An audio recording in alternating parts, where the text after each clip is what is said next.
What if a young girl woke up one morning and her whole family was gone? And what if someone were sabotaging elevators throughout Manhattan? And once I have that what if, then I'm off to the races.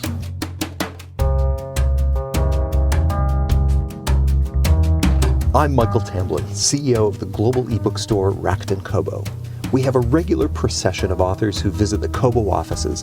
While they're here, I get a chance to learn a bit about their careers, creative process, and their reading and writing lives. And hopefully, you will too. Welcome to Kobo in Conversation. My guest today is Linwood Barclay. Linwood spent 3 decades in journalism before turning to writing books. And he has been prolific and successful ever since, with 19 novels to his credit, New York Times bestsellers, translations into more than 24 languages, millions of copies sold, and his books optioned for film and television.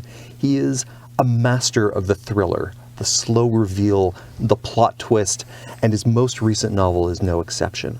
As we do here at Kobo, I'll ask him about books from his past that were pivotal to his development as a reader and as a writer, and the ones he was reading as he shaped his most recent book, Elevator Pitch. Linwood Barclay, welcome to Kobo in Conversation. Thanks very much. It's great to be here. You spent 30 years as a journalist before leaving daily deadlines behind and switching to novels, but I understand that novels came first. They did. And I was writing novels in my late teens and early 20s and was sending them out to all sorts of publishers, and we can all be grateful that none of those were accepted. But I have lovely rejection slips from some of the finest publishing houses around, but and that's what I wanted to do. And in fact, before I was writing novels, from about the age of 11, I was furiously writing what we would call fan fiction today. So I got my dad to teach me how to type when I was about 10 on an old, heavy manual Royal typewriter so that I could write these things more quickly. And so at like 11, 12 years old, I was writing 30, 40-page novellas based on Mission Impossible or The Man from U.N.C.L.E. or Mannix and all that stuff. But I just figured I'd come out of university and be a best-selling thriller writer. But since that didn't work out, I thought, where can a guy get paid money to write every day? And that seemed like newspapers, which was the answer to that. What kind of books were you reading when you were first writing those manuscripts? Was it all of the thriller genre, the espionage tie-in? What did that reading landscape look like? Probably around the age of, I started like a lot of kids, I was reading the Hardy Boys and so forth. And then around about 10, 11, 12 years old, first of all, I was probably buying all sorts of, those TV tie-in novelizations. I would, if your favorite TV show, and then get somebody to write a novel based on them. And then once I kind of graduated from the Hardy Boys, I found Agatha Christie. And I read Agatha Christie like crazy. And then I discovered the Rex Stout novels about Nero Wolfe, the big, huge, heavy detective who never leaves his brownstone, and Archie Goodwin goes out and solves the crimes for him or brings back the information so he can solve them. And then around the age of 15, I discovered the writer that would mean the most to me was Ross Macdonald, who wrote the Lou Archer series of detective novels. So I would have been reading, I probably, all through my teens, the most stuff I was reading was probably Rex Stout and Lou Archer novels and other bits and pieces. I remember at some point in there, probably when I was 13 or 14, reading The Godfather and reading certain parts of it over and over again. And so that was kind of, I wasn't by any means reading what we would call the so-called classics. I didn't get around to them. When writers decide to start writing, you start to approach the books that you read in different ways. They're enjoyment, but they're also examples. Some people just absorb, and some people analyze. They take books apart. They try to figure out how they're put together. What was your approach? Were you an absorber or an analyzer? I think I was an absorber. I think that any analysis I was doing was at a kind of subconscious level. I think those Lou Archer novels had the greatest impact on me at that time. But I didn't read them analyzing how they were put together. Reading them told me that. I could read them and I think, okay, I can see what he's doing here. And when I was writing the novels that I was doing in my early 20s, they were very heavily influenced by that. But I didn't, figure out how they were made. It wasn't like taking apart a Swiss watch. I just absorbed them. What was your beat as a journalist? Well, so my first newspaper job was at the Peterborough Examiner in Peterborough, Ontario. And I covered everything that happened outside of the city. I was what they called their district reporter. And so because I had lived around the area and I had attended Trent University, and I had a car, and so they thought, well, you're perfect to cover. You are eminently qualified. You're the guy to send out to anything that happens, any fast-breaking story out of Millbrook or Havelock or Lindsay. Ennismore or Lindsay. You are the guy. Right. So I did that, and I did that for 2 years, and then I went to a paper doesn't exist anymore, a small sort of suburban tri-weekly in Oakville called the Oakville Journal-Record. And I was general reporter. You know, I covered everything there. And that was kind of the end of my reporting days. In 1981, I went to the Toronto Star and applied for a reporting job. And they said, well, we don't really need reporters right now. What we need are really good copy editors. Do you have a lot of copy editing experience? And I said, sure. Yes, I do. Sure I do. And so I got thrown on 3 days of trial, working on the city desk and so forth, to just edit copy. And I was competent enough that I got hired. So I was hired at the Star in 1981 as an editor and had all sorts of editing jobs. I was a copy editor. I was assistant city editor. I was chief copy editor. I was news editor. I was the assignment editor, and I was the life section editor. I did all these jobs as an editor until 1993, when an opportunity came up to do a column, and I went back to writing in '93. I was allegedly a humor columnist. Are there things that came out of that, both that daily discipline of editorial work, that desire to kind of shape and form a story, that then came over into your work in writing novels? Hugely. I mean, I think that when you work, I mean, one of the most common questions you get when you go and do events is people ask, do you get writer's block? Which I think is just adorable, because writers are somehow so special that we have an actual condition to describe just not getting around to working. And so you don't get reporter's block or columnist block. When you work in a newspaper, you have to produce. So that's the first thing that working at newspapers taught me, was you sit down and you get to work. And so I've never missed a deadline. I tend to deliver books ahead of deadline. I always get revisions done very quickly. And I'm a little less, I think, precious about the work.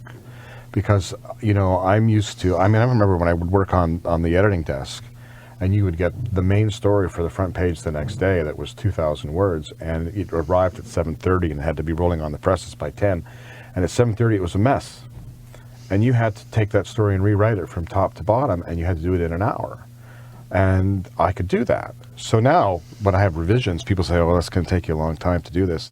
It won't. The time of typing. Yeah, it's just not, like, what are you going to do, sit there and stare at it? It's just, it's work. So I think more than anything that working in newspapers for 30 years governed my work ethic and how I approached writing. Was there a particular moment where you said, it's all novels from here on in, and I'm leaving the daily trade of newspaper work, or was it a gradual transition? No, there was a turning point. I had done, my first novel came out in 2004, and it was a comic crime thriller called Bad Move, featuring a character named Zach Walker. And I wrote 4 novels about Zach: Bad Move, Bad Guys, Stone Rain, and Lone Wolf.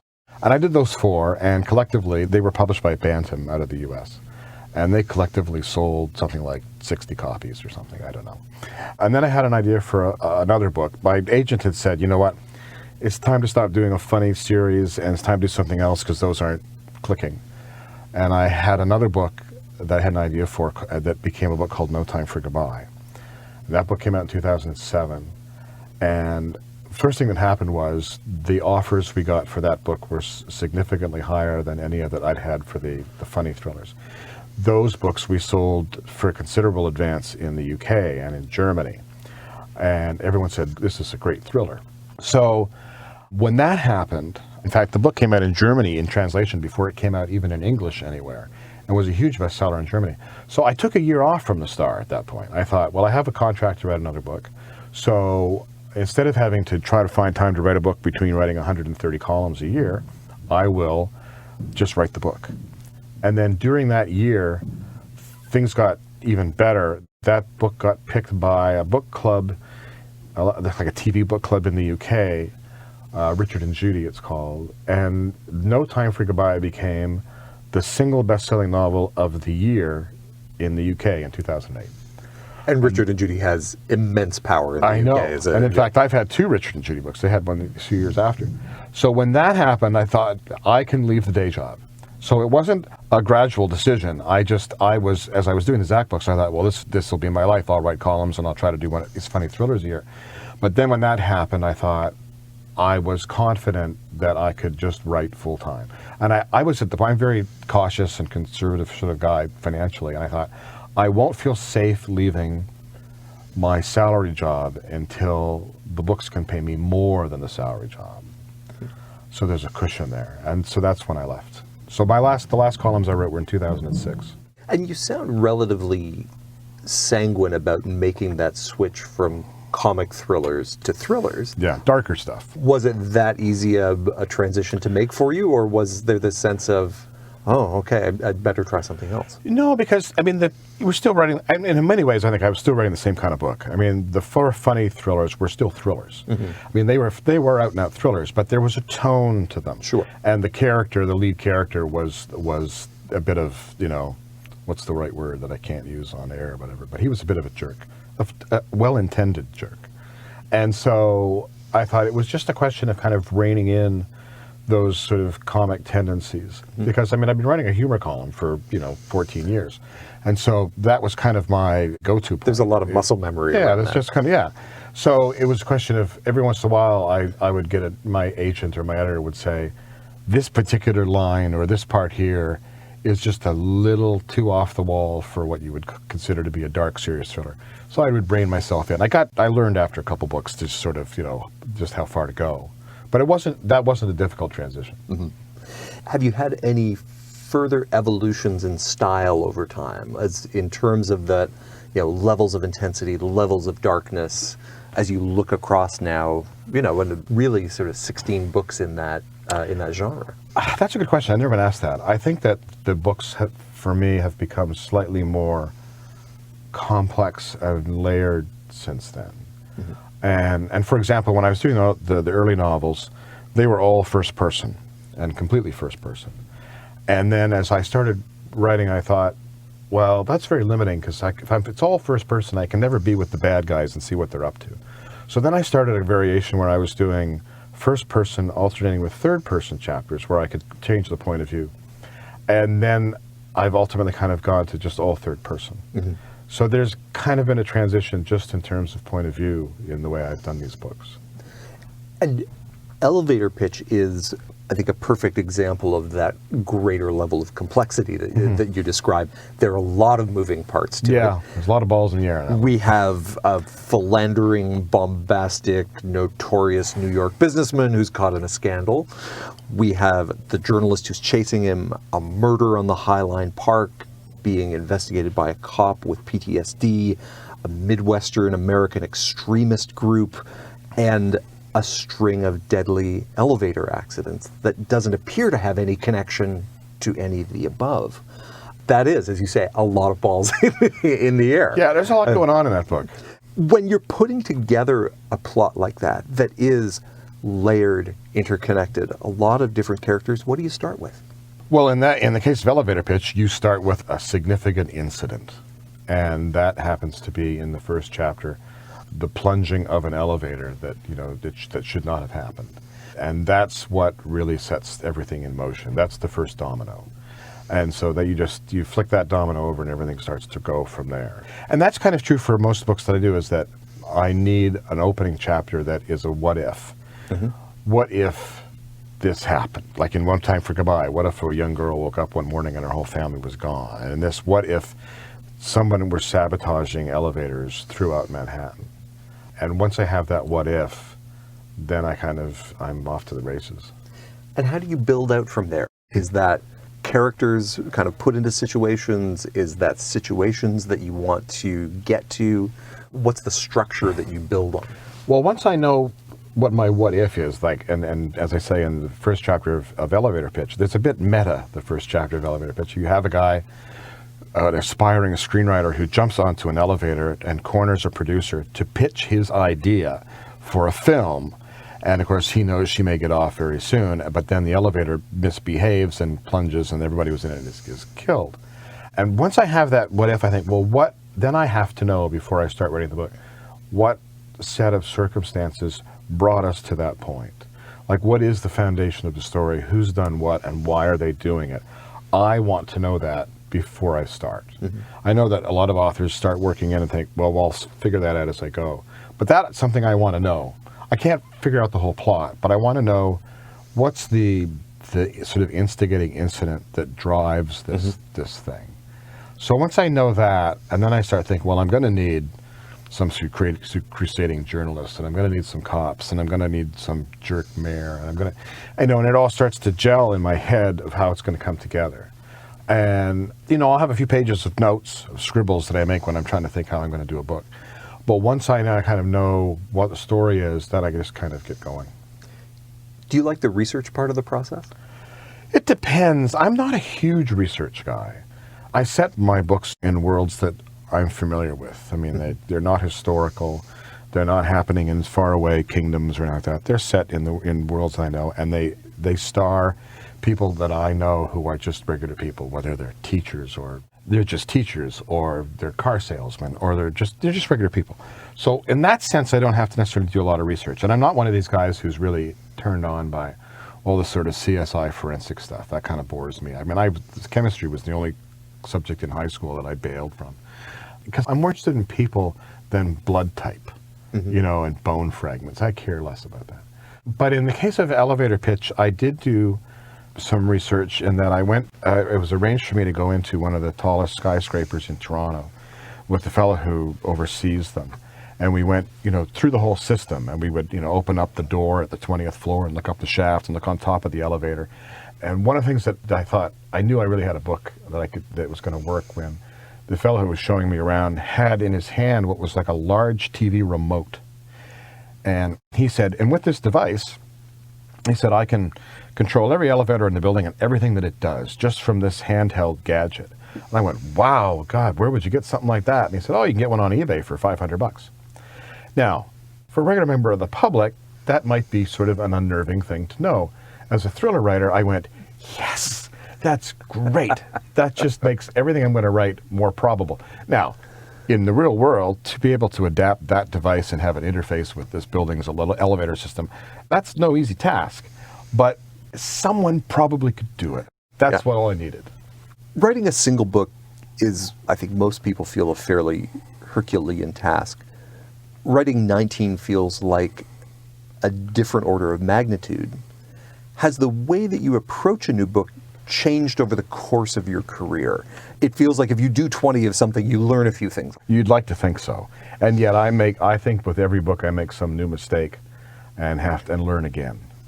But, I think one thing that has changed is, and I think this came from the fact that when I was doing the early novels, I was doing them at the same time as I was doing all these columns for the Star. And so when I had an opportunity to work on the novel, I worked on it just furiously. So I'd sit down and think, I want to get 4,000 words done or 3,000 words done on this book today, because this is my one shot at it. And I worked that way, even after I stopped writing the column, I worked that way for quite a long time. And then finally I thought, why am I killing myself? So my goal now is to go up to my office and write 2,000 words on average. So if you can get 2,000 words done a day, that's 10,000 in a week, and in 2.5 months you have a first draft. So I kind of work at that pace. And then that would, of course, supposedly mean that I have 9 months of the year off. That hasn't happened yet, but because there's so many other things that are involved. But the thing is, your opening comment was that isn't sort of daunting or whatever. You've done 19 books. And if you look at it differently, if you just think, I have to get 2,000 words done today. I don't have to write a whole book today. I just have to get 2,000 words done. Tomorrow I'll get another 2,000. And in a week or so, I'm going to see that I've got 50,000 words done. So you go at it a chunk at a time. I mean, it's kind of like building a skyscraper, but you do the first floor and then you come back and you do the second floor. And it's kind of like that. So you just have to, if you think about it as having to do a whole book every year, that you think, gosh, I can't do that. But you have to break it down. It's just like with writing columns. I had to do 130 or 40 columns a year. That sounds horrendous. But the way I would approach it at work was, I have to write a column for tomorrow. And then in a couple days, I have to write one for Thursday. And that's the way you look at it. You mentioned that there are a lot of other things that fill up that year beyond the 3 months of writing. How has an author's job changed over the course of kind of the last 15 years that you've been in this? It feels like authors are being asked to do more, to kind of be more in the process of getting books sold. Yeah, and it's a bit daunting. 20 years ago, you'd write a book and you'd send it off and they'd publish it. Maybe you'd do a little tour somewhere, and you couldn't go on Amazon or some site every day and see just how badly you were doing or how good you were doing. You couldn't do your that. daily self-esteem barometer. That's right. And you weren't getting tweets from fans saying, "Oh, I love your book," and then you feel obliged to respond, which is, of course, very nice that they would do that. And Facebook messages, and of course, the email means that you can't get through a single morning without 10 requests to do this or do that. And then, can you just do this email interview, and can you just do this? And so and your publishers are saying, you need to be on Goodreads, and you need to post all the time about what you're reading on your Facebook author page. So the business of promotion, so much of it has sort of slid and sort of fallen onto the author. And it can be it's time consuming and kind of exhausting, sometimes somewhat soul destroying. And then the flip side is sometimes it's nice that fans can connect with you. So you actually get to hear from people who like your books, and that's nice. But it can be very draining.